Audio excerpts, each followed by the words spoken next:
Deal किस तरह से करना चाहिए मियाँ बीवी को दोनों? सबसे पहले जो आता है ना रिलेशनशिप में इट्स लाइक कंपैटिबिलिटी, नीड्स और वांट्स को डिफरेंशिएट करना। ये डील ब्रेकर है, शादी में ये नहीं चल सकता। हम लोग समझते हैं कि बस ये communication communication, no, comprehension is the key. उसकी शादी एंड हो गई, उस सेलिब्रिटी की एंड हो गई, उन लोगों ने लव मैरिज की थी, अगर उनकी नहीं चली तो हमें भी शादी में एफर्ट्स डालने की जरूरत नहीं है, ऐसा नहीं है।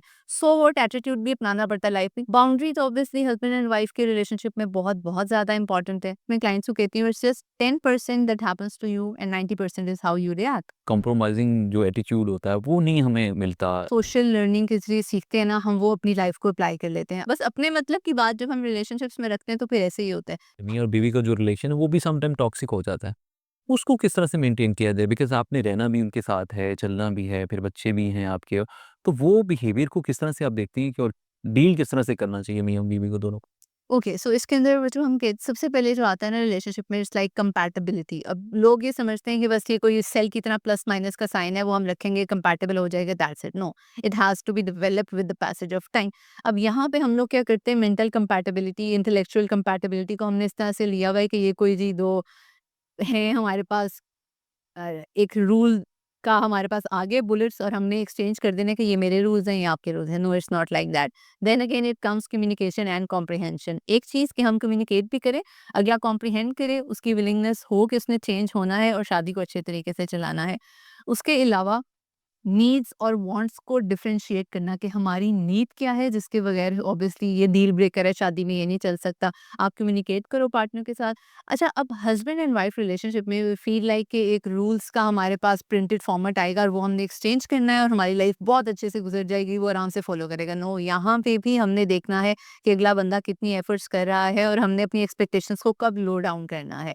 यहाँ पे हम लोग समझते हैं कि बस ये communication communication, no, comprehension is the key. अब कॉम्प्रिहेंशन क्या है कि अगला बंदा आपकी बात को समझ के अपने बिहेवियर को चेंज करे। जब वो नहीं कर रहा तो फिर आपको पता लग जाता है कि अच्छा, जो शादी में हम एफर्ट्स डाल रहे हैं, एफर्ट्स तो करनी है। आजकल हमारे में ये हुआ है कि अच्छा, उसकी शादी एंड हो गई, उस सेलिब्रिटी की एंड हो गई, उसकी हो गई। जी, वो तो बहुत एक बड़ी अच्छी उनकी लुक्स भी थी, उन लोगों ने लव मैरिज की थी, अगर उनकी नहीं चली तो हमें भी शादी में एफर्ट्स डालने की ज़रूरत नहीं है, ऐसा नहीं है। सिर्फ एक बैड एग्ज़ाम्पल से आप लोग अपनी शादियाँ खराब नहीं कर सकते या इमोशनल इन्वेस्टमेंट एक इतने अच्छे रिलेशनशिप में बंद नहीं कर सकते। यहाँ पे आपने देखना है कि अगर अगर अगला बंदा एफर्ट्स नहीं डाल रहा तो भी अपनी एक्सपेक्टेशंस को थोड़ा-सा लो डाउन करें। थोड़ा-सा सो व्हाट एटीट्यूड भी अपनाना पड़ता है लाइफ में कि सो व्हाट, अगर इससे हो गया तो क्या हो गया? कुछ नहीं होता, try to bear up that.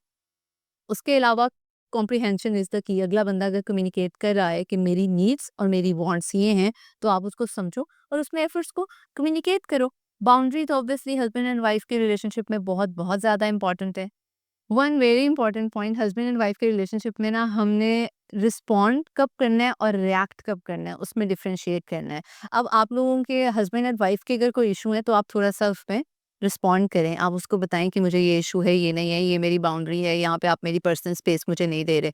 अब रिएक्ट, जैसे हमारे इन-लॉज़ के साथ हम रह रहे होते हैं, डेली कोई ना कोई इवेंट हो रहा होता है, आप अगर डेली उसको रिपोर्ट कर रहे हो, हर चीज़ पे रिएक्ट कर रहे हैं, तो वो चीज़ बहुत नेगेटिव जाती है और आपका जो अपने एक एक प्राइमरी कॉन्फ्लिक्ट्स हैं, एक सेकेंडरी कॉन्फ्लिक्ट्स हैं। उन सेकेंडरी कॉन्फ्लिक्ट्स को आप खुद ही इंपॉर्टेंस दे रहे हो और डिस्कस करके अपनी लाइफ में एंटर कर रहे हो। एक चीज़ इट्स लाइक, जो मैं बहुत से अपने क्लाइंट्स को कहती हूँ, it's just 10% that happens to you and 90% is how you react. Hmm.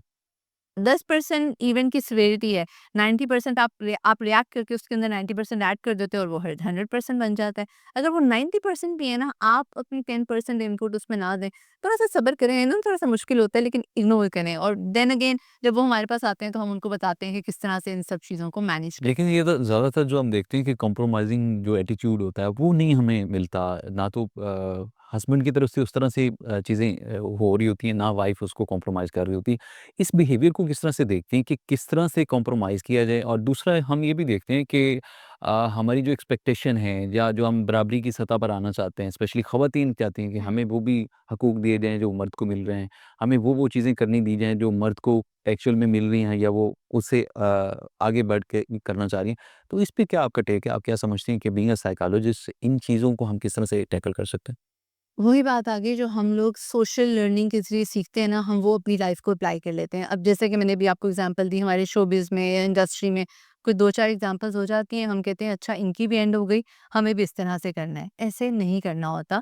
Feminism की डेफ़िनेशन ऑब्वियसली हर एक की डिफरेंट है, पहले तो हमने उसको डिफ़ाइन करना है। यहाँ पे फेमिनिज़्म की डेफ़िनेशन ये बन चुकी हुई है कि हम लोगों ने अगर न्यूक्लियर फैमिली में भी रहना है, हुँ। तो मेरे हस्बैंड के जो पेरेंट्स हैं, मैंने उनका बिल्कुल भी ध्यान नहीं रखना। उनको वन टाइम मील देना भी मेरी रिस्पॉन्सिबिलिटी नहीं है।